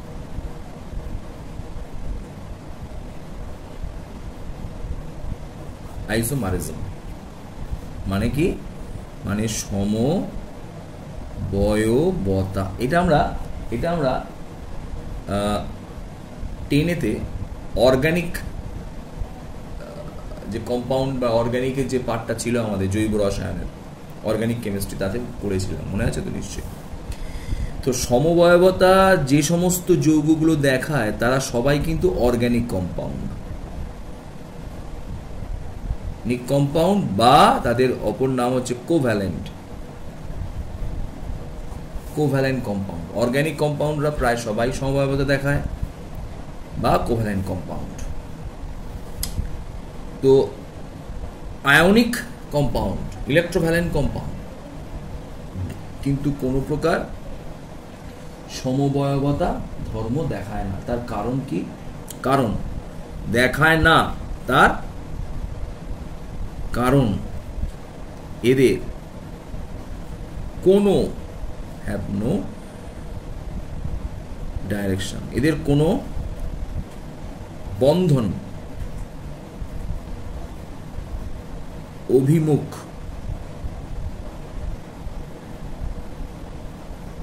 নেই। এদের কি নেই বললাম? এদের কোনো বন্ধন অভিমুখ নেই। তাই বন্ধনের কোনো নির্দিষ্ট অভিমুখ না থাকায় এদের কোনো আইসোমারিজম বা সমবয়বতা ধর্ম দেখায় না। এগুলো আমরা কিন্তু বুঝে গেছিলাম, তাই তো? একটা সমবয়বতার উদাহরণ আমি দেখালাম। ধর এটার নাম হলো ইথানল, ইথানলের সাথে ডাইমিথাইল ইথার, এই দুটো যৌগ পরস্পরের সমবয়ব, আইসোমার। বুঝে গেল? 5 নম্বর পয়েন্টে চলে এলাম। 5 নম্বরের খুব ইম্পর্টেন্ট পয়েন্ট। 5 নম্বরের পয়েন্টটা হচ্ছে, একটু দেখে নি ফার্স্টে, দুটো পয়েন্টসকে একসঙ্গে আমরা ট্যালি করে পড়িয়ে নেব। ফার্স্টে হচ্ছে তড়িৎ পরিবাহিতা, ইলেকট্রিক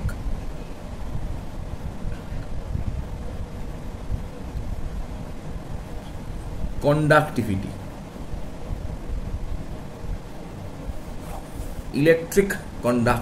তড়িৎ পরিবাহিতা। তো এই তড়িৎ পরিবাহিতা মানে কি? তড়িৎ পরিবহনের জন্য লাগে মুক্ত ইলেকট্রন। ফার্স্টে বুঝে নি। 1 নম্বর যে বাহক, পরিবহনের জন্য বাহক লাগবে। আমরা যদি এক জায়গা থেকে অন্য জায়গায় পরিবহন করতে চাই তার জন্য আমাদের বাহক লাগে। আমাদের বাহক গাড়ি, সাইকেল, রিক্সা, অটো, প্লেন, হেলিকপ্টার, ট্রেন, বাস, এত কিছু আছে। তো ইলেকট্রিক যদি পরিবাহিত হতে হয় তার জন্য মুক্ত ইলেকট্রন প্রয়োজন, ফ্রি ইলেকট্রন প্রয়োজন। 2, আয়ন প্রয়োজন, সঞ্চারণশীল আয়ন, মুভিবিলিটি আয়নস। Movable ions. তাহলে কি বললাম, আয়ন প্রয়োজন। 3 নম্বরে একটা কথা বলেছিলাম, এটা আমরা 10-এতে পড়ে এসেছিলাম, যারা আমার কাছে পড়িস নি কথাটা তাদের ক্ষেত্রে নতুন লাগবে। হোল, হ্যাঁ হোল মানে তো স্যার গর্ত, হ্যাঁ স্যার গর্তই, এটা আমরা বুঝেছিলাম, পরে পড়বো আমরা, সম্ভবত ফিজিক্সে আছে, এনপি জাংশনে আছে, এনপি জাংশন মডার্ন ফিজিক্সে আছে, 12-এ আছে, পড়বো আমরা এটা। তো আমি পড়াবো না, ফিজিক্সের স্যারেরা পড়াবেন। তো ইলেকট্রিক কন্ডাক্টিভিটির উপর যদি আমি বিচার করি এই ধর্মটা, তাহলে আমরা পরিষ্কার বলে দেবো,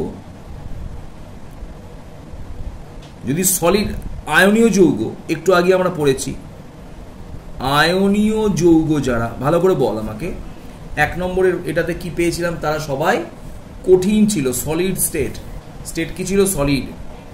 তাই আয়নীয় যৌগ যখন ল্যাটিস অবস্থায়, কঠিন অবস্থায় থাকে, ল্যাটিস গঠন করে কঠিন অবস্থায় থাকবে, তখন তাদের যে প্লাস এবং মাইনাস আয়নের মধ্যে এত দৃঢ় আকর্ষণ বল যে আয়নগুলো মুভমেন্ট করতে পারে না, অর্থাৎ সঞ্চারণশীল হতে পারে না।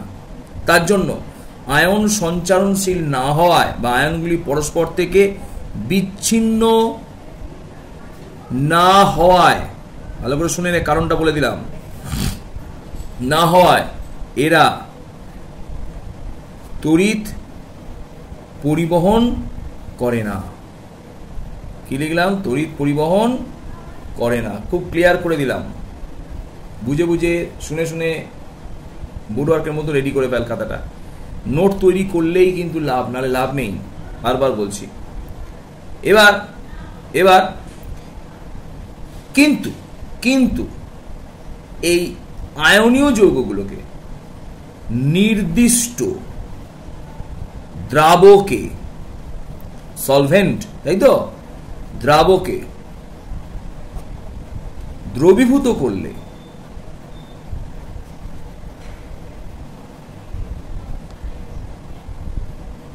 একটু পরে বলছি, এরা তড়িতের পরিবাহী হয়। এবার প্রশ্ন হলো কেন হয়? কেন জানতে গেলে আমাদের একটু বিস্তারিত আলোচনা করতে হবে। ফার্স্ট, যে আয়নীয় যৌগগুলোকে যখন হাই ডাইইলেকট্রিক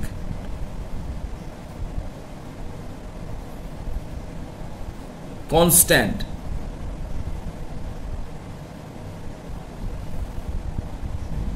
মানযুক্ত দ্রাবকে দ্রবীভূত, প্রশ্নটা লিখে কিন্তু অ্যান্সারটা লিখবা, দ্রবীভূত করা হয়, এই ডাইইলেকট্রিক কনস্ট্যান্ট, এর বাংলা নাম পরাবৈদ্যুতিক ধ্রুবক। এই কনসেপ্টটা আমরা কোথায় পড়েছি একবার বলে দিই, F = 1/σ Q1 Q2 by R²। মনে পড়ছে পরাবৈদ্যুতিক ধ্রুবক, এটাকে E0 লেখা যেতে পারে, শূন্য মাধ্যম হলে এর নাম E0 বা বায়ু মাধ্যম হলে এর নাম E0। উচ্চ ডাইইলেকট্রিক কনস্ট্যান্ট যুক্ত দ্রাবকে যখন দ্রবীভূত করা হবে কাকে, আয়নীয় যৌগকে, তখন আয়নীয় যৌগের আয়নগুলির মধ্যে যে ইলেকট্রোস্ট্যাটিক ফোর্স থাকে, সেই ইলেকট্রোস্ট্যাটিক ফোর্সকে এই ডাইইলেকট্রিক কনস্ট্যান্ট কার, দ্রাবকের ইলেকট্রোস্ট্যাটিক ফোর্সকে আস্তে আস্তে ছিন্ন করে দেয়। কিভাবে ছিন্ন করে না, এই আয়নগুলি তার কোঅর্ডিনেশন নাম্বারের উপর ভিত্তি করে দ্রাবকের অণু দ্বারা চতুর্দিক থেকে ঘেরাও হয়ে যায়, ঘিরে ফেলে। ঠিক অ্যানায়নটাও তাই, এটা বোঝাবো এর পরের ভিডিও, ক্লিয়ার করে একদম। এবং এই আয়নগুলো পরস্পর দ্রাবকের অণু দ্বারা পরিবেষ্টিত হবার পর এই আয়নগুলির মধ্যে যে আকর্ষণ বল সেটি নষ্ট হয় বা সেটি কমে যায়, এবং আয়নগুলো পরস্পর থেকে ছিন্ন হয়, এবং পরস্পর থেকে ছিন্ন হওয়ার পর তারা সঞ্চারণশীল হয়, মুভেবল হয়ে যায়, সঞ্চারণশীল হয়। এই আয়নগুলো সঞ্চারণশীল হওয়ার ফলেই আয়নীয় যৌগ তড়িৎ পরিবহন করতে পারে, কিন্তু কঠিন অবস্থায় তড়িৎ পরিবহন করে না। তার একটাই কারণ, আয়নগুলো দৃঢ় ল্যাটিস এনার্জির দ্বারা পরস্পর যুক্ত হয়ে নির্দিষ্ট স্থানে অবস্থান করে। আয়নগুলো ফিক্সড আয়ন রূপে কাজ করে, মুভেবল আয়ন রূপে কাজ করে না, সঞ্চারণশীল আয়ন রূপে কাজ করে না, তাই তড়িৎ পরিবহন করতে পারে না কঠিন অবস্থায়। কিন্তু জলীয় দ্রবণে দ্রবীভূত অবস্থায় বা এক নম্বরকে লিখলাম, তাহলে জলীয় দ্রবণ বা দ্রাবকে দ্রবীভূত অবস্থায়। আর 2 নম্বর লিখলাম, এটাকে আমরা অনেক সময় জলীয় দ্রবণও লিখতে পারি। আর 2 নম্বর লিখবো গলিত অবস্থাতেও কিন্তু করতে পারে। গলিত অবস্থায় মানে লিকুইড স্টেট। গলিত অবস্থায় কিভাবে করবে? গলিত অবস্থায় আয়নগুলোর মধ্যে ডিস্টেন্স কিছুটা বেড়ে যায় এবং আয়নগুলো পরস্পর থেকে খানিকটা বিচ্ছিন্ন হয়ে পরস্পর সঞ্চারণশীল হয়ে পড়ে, যার জন্য মুভেবল আয়নের জন্য তখন এই আয়নীয় যৌগ তড়িৎ পরিবহন করতে পারে। কিন্তু বাস্তব ক্ষেত্রে আয়নীয় যৌগ তড়িৎ পরিবহন কিন্তু করে না, কারণ আয়নীয় যৌগ সলিড স্টেটে থাকে। এটা কিন্তু অ্যান্সার হলো। লাস্ট দেখেছিলাম যে এইভাবে জলের মধ্যে যখন আমরা জল বা কোনো দ্রাবকের মধ্যে যখন কোনো আমরা আয়নীয় যৌগ যোগ করি, তখন আয়নীয় যৌগের মধ্যে যে তড়িৎ আকর্ষণ বলটা থাকে, সেই তড়িৎ আকর্ষণ বলটা কি করে, ওই জলের বা দ্রাবকের সলভেশন এনার্জি কি করে দেয়, কিছুটা কম করে দেয়। অর্থাৎ প্লাস মাইনাসের মধ্যে যে একটা ইলেকট্রোস্ট্যাটিক ফোর্স তৈরি হয়, সেটাকে কিছুটা কম করে দেয়। জল প্রায় 80 গুণ এই আকর্ষণ বলটাকে কম করে দেয়। কার অপেক্ষা? বায়ু অপেক্ষা। তার মানে এটাই ডাইলেকট্রিক কনস্ট্যান্টের মান। অর্থাৎ আমরা যদি NaCl কে একটু ক্লিয়ার করে নিই, বায়ু মাধ্যমে রাখি, তাহলে Na প্লাস আর Cl মাইনাসের মধ্যে যে ইলেকট্রোস্ট্যাটিক ফোর্স বা স্থির তড়িৎ আকর্ষণ বল থাকে, সেই আকর্ষণ বল যদি আমরা NaCl কে জলে ডুবিয়ে দিই, জল বায়ুতে থাকা NaCl এর মধ্যে যে আকর্ষণ বলটা থাকে, সে আকর্ষণ বলকে প্রায় 80 গুণ বা 81 গুণ বা 82 গুণ কমিয়ে দিতে পারে। অর্থাৎ এই আকর্ষণ বলের মানকে জল প্রায় 80-81 গুণ কমিয়ে দেয়। তার ফলে এই আয়নগুলো এই ইলেকট্রোস্ট্যাটিক ফোর্সকে ছিন্ন করে সহজেই বিচ্ছিন্ন হয়ে দ্রবণের মধ্যে ঘুরে বেড়াতে পারে, মুভিবিলিটি পেয়ে যায়। বোঝা গেল ব্যাপারটা? ক্লিয়ার হলো? তার ফলে সহজেই Na প্লাস এবং Cl মাইনাস জলের মধ্যে ছিন্ন হয়ে যায়। এরপর তো আমরা বলেইছি জল একে ঘিরে ধরে এবং এরা জলেতে দ্রবীভূত হয়ে যায়। এবং আমরা পরে পড়বো জলে 9এও পড়েছি আমরা, ডাইপোল অণু জল, এর এক প্রান্ত নেগেটিভ এক প্রান্ত পজিটিভ। তাহলে যখন Na প্লাসকে জল ঘিরে ধরবে, তখন কিন্তু এই 6টা জলের অণু, ছবিটা আঁকলাম 6টা, 1 2 3 4 5 6, তার নেগেটিভ প্রান্ত, এটা অবশ্যই নেগেটিভ বলতে এটা কিন্তু ডেল নেগেটিভ, মানে পুরোপুরি নেগেটিভ নয়। হ্যাঁ, এগুলো পরে বুঝবো একটুখানি আমরা। এইভাবে Na কে ঘিরে ধরে এবং Cl কে মাইনাস আয়নকে ঠিক 6টা জলের অণুই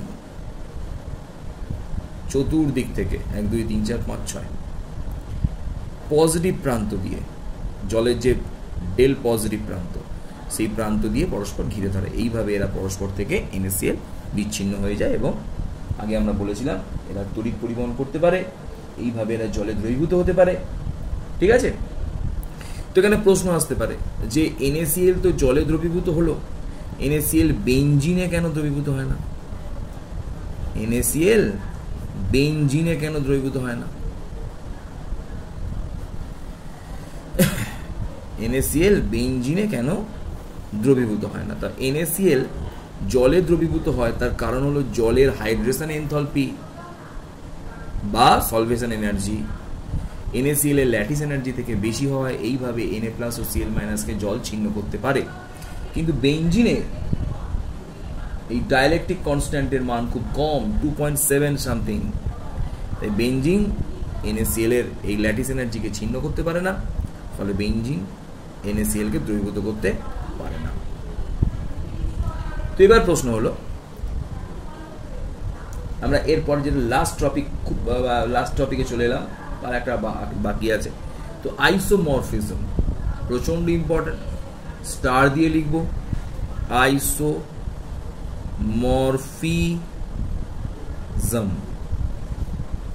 মানে সমাকৃতিত্ব,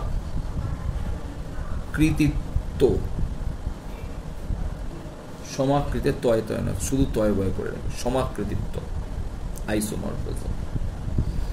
এটা কিন্তু আইসোমারিজম নয়,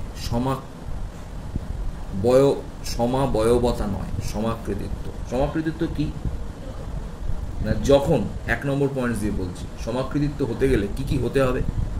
1 নম্বর হচ্ছে এদের ফর্মুলা সমান হতে হবে, অর্থাৎ সিমিলার ফর্মুলা হতে হবে,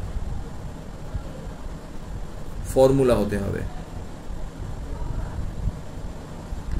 বা এদের ফর্মুলাটা কি হতে হবে, এক হতে হবে, এক ফর্মুলা হতে হবে। ক্লিয়ার? 2, এদের যে আয়নগুলো দিয়ে ল্যাটিসটা তৈরি হয়, সেই আয়নগুলোর আকার এক হতে হবে। তাহলে আমরা কি বলবো, আয়নের যে আয়নগুলো থাকে, এই আয়নগুলোর আকার খুব কাছাকাছি হতে হবে। তাহলে এটাকে আমরা বলি মোস্ট প্রবাবলি সেম বা সাইজ নিয়ারলি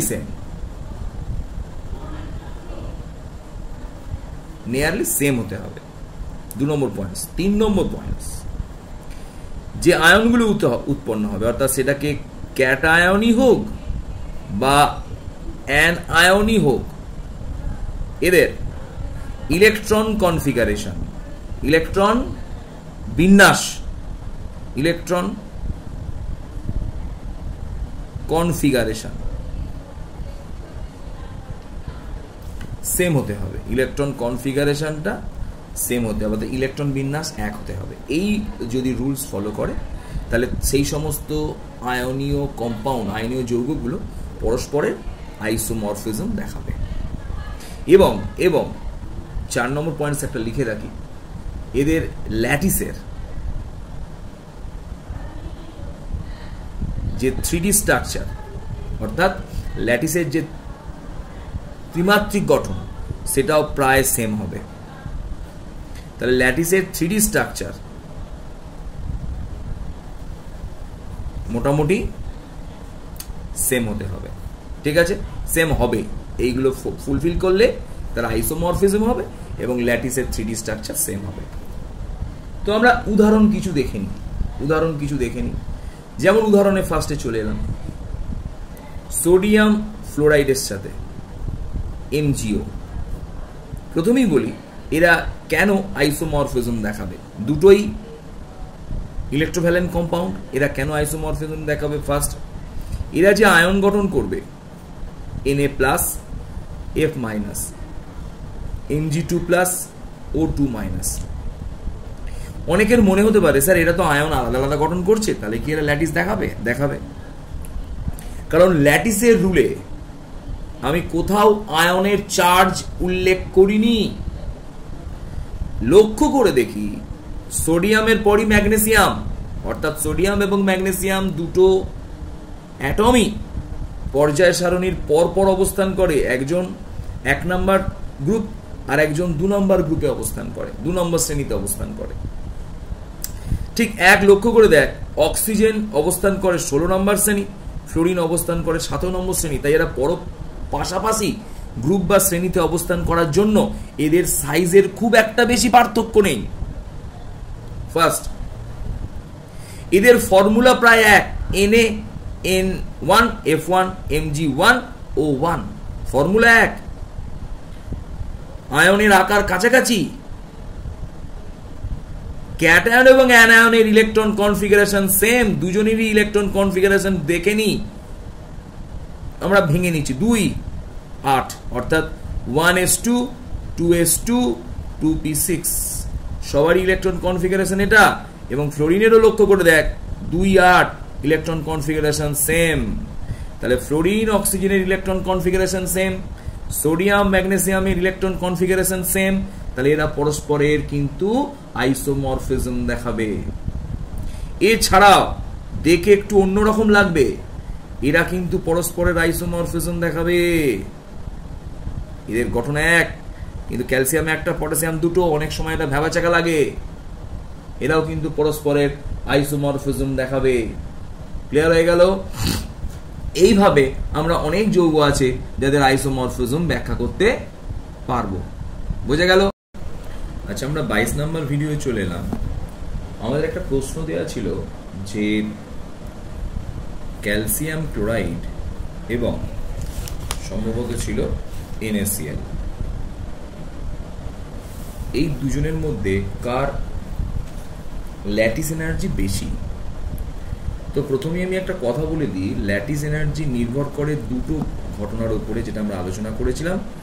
একটা চার্জের গুণফল, যেটাকে আমরা Z+ Z- দিয়েও লিখতে পারি, চার্জ বা Q1 Q2 দিয়েও লিখতে পারি, চার্জের গুণফল এবং উহাদের মধ্যবর্তী দূরত্ব। ক্লিয়ার?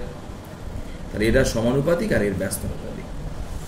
এবার প্রশ্ন হলো যে, তো এর মধ্যে দেখছি আমরা যদি চার্জের গুণফল দেখি, তাহলে এটা +1 × -1। আমরা গুণফলটাকে মাইনাস চিহ্নগুলোকে অগ্রাহ্য করবো, 1 × 1 = 1। আর লক্ষ্য করে দেখি 2 × 1, এটা দুটো আছে মানে দুবার হবে না, কিন্তু একবারই হবে, সমান 2। তাহলে এর চার্জের গুণফল 2 এবং এর চার্জের গুণফল 1। তাহলে চার্জের গুণফল যার বেশি তার ল্যাটিস এনার্জি বেশি। 2, আকার, আকার যত বাড়বে ল্যাটিস এনার্জির মান তত কমবে। তো এখানে একটা প্রশ্ন করি, বুঝে নি যে এই দুটো ক্লোরিনের আকার সেম, ক্লোরাইড আয়নের আকার সেম। সোডিয়ামের থেকে ক্যালসিয়ামের আকার, সোডিয়াম তার নিচে আছে ক্যালসিয়াম, সোডিয়ামের নিচে আছে পটাশিয়াম, তারপর ক্যালসিয়াম। তাহলে ক্যালসিয়ামের আকার বড়। ক্যালসিয়ামের আকার বড় হলেও, তাহলে বড় হলে ভালো করে লক্ষ্য করে দেখ, সোডিয়াম প্লাস আয়ন অপেক্ষা ক্যালসিয়াম প্লাস আয়নের আকার কিন্তু বড়, সাইজের ভিত্তিতে সোডিয়াম ছোট। তাহলে আকার যত বড় হবে নিউক্লিয়াস দ্বয়ের মধ্যে ডিস্টেন্স তত বাড়বে, আর যত বাড়বে ল্যাটিস এনার্জি তত ছোট হবে। তো লক্ষ্য করে দেখি দুটো আয়নের গুণফল ক্যালসিয়ামের ক্ষেত্রে বেশি হলেও আর এর মান কিন্তু ক্যালসিয়ামের ক্ষেত্রে বেশি হয়ে গেল। তাহলে এ ল্যাটিস এনার্জিকে কিছুটা কমিয়ে দেবে। তো আজকে একটা কথা বলে রাখি, ভালো করে শুনে নেই, যখন এরকম ডাউট আসবে অ্যান্সার কিভাবে দেবো।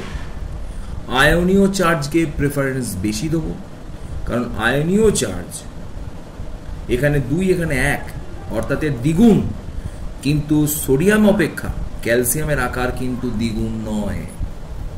তাই দেখা যায় আয়নীয় চার্জের গুণফল যে বা যতটা ল্যাটিস এনার্জিকে বৃদ্ধি করতে পারবে, আকার কিন্তু ততটা বেশি প্রভাবিত করবে না। বোঝা গেল ব্যাপারটা? বুঝিয়ে দিলাম। তাহলে ফার্স্ট প্রেফারেন্স হবে আয়নিক চার্জের গুণফল। অ্যান্সার বোঝা গেল? তো লাস্ট অফ অল আমরা চলে এলাম বিক্রিয়া, রিয়াকশন।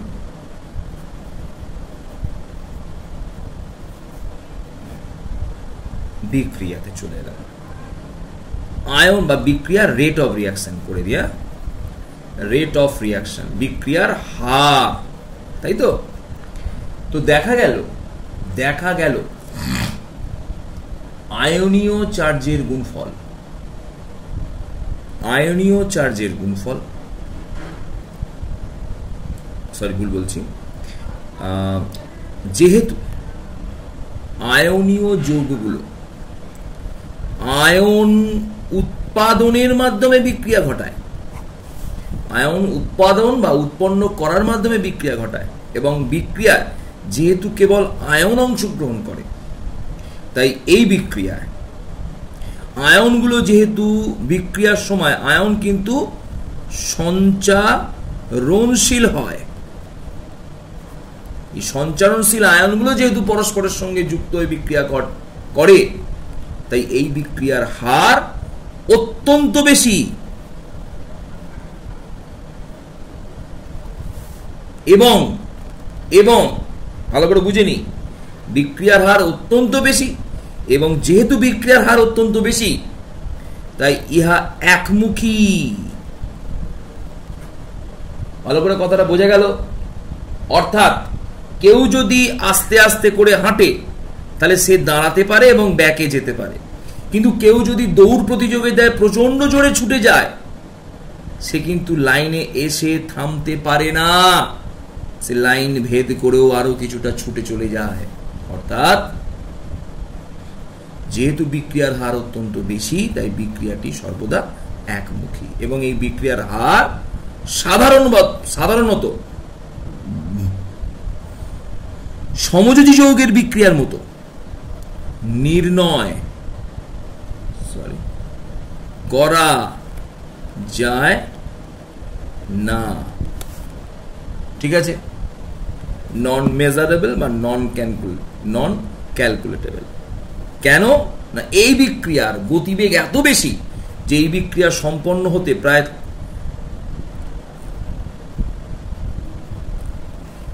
সেকেন্ড সময় লাগে, 10⁻⁶ থেকে 10⁻³ সেকেন্ড সময় লাগে, যা অত্যন্ত কম সময়। তাই সাধারণত এই বিক্রিয়ার হারকে আমরা পরিমাপ করতে পারি না।